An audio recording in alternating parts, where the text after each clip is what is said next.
Those who ask the best questions ultimately win. Those who ask the questions to get closest to the medal are the ones who win. And we tell ourselves stories about what's going to happen if we act, if we take risks that are simply not based in reality.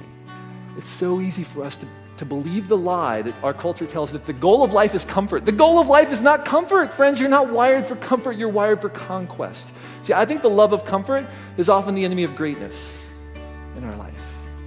You cannot build a brilliant body of work and be chasing comfort at the same time. Those who build a brilliant body of work are those who do the right thing, even when it's the uncomfortable thing. Where in your life are you too comfortable?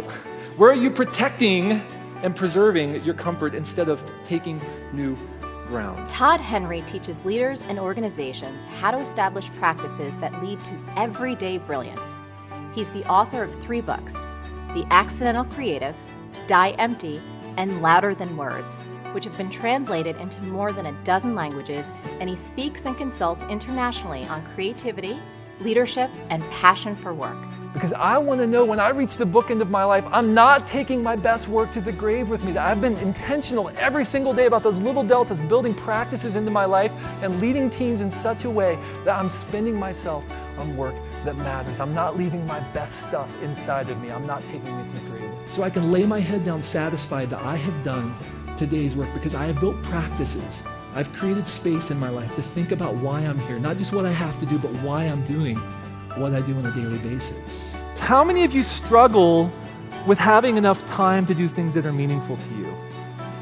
Yeah, how many of you struggle with feeling like, I really wish I had more time to focus on projects that would be more expressive of who I am? Yeah, as creatives, we all feel those tensions, and yet we think nothing of giving away our life 10 seconds at a time. What are you doing every single day? What are you going to do when you go home to prepare you for tomorrow's opportunities, to even be able to spot tomorrow's opportunities? It's one thing to take advantage of opportunities, it's another thing to even spot them, right? What are you doing? The seeds of tomorrow's brilliance are planted in the soil of today's activity. What are you doing today to prepare you for tomorrow? I'm aligning myself around the productive passion that matters to me. I'm spending myself in ways that matter, and ultimately I'm going to build a body of work that represents me, not that represents you.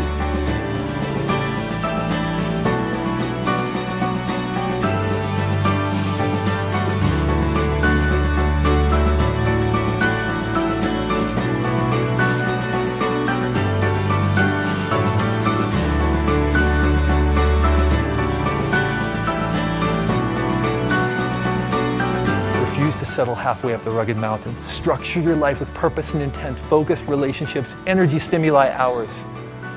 And if you are intentional, if you live by design, not by default, then someday in the far distant future, when you lay your head down for the last time, you can point to a delta, a body of work, and you can say, yes, that represents me.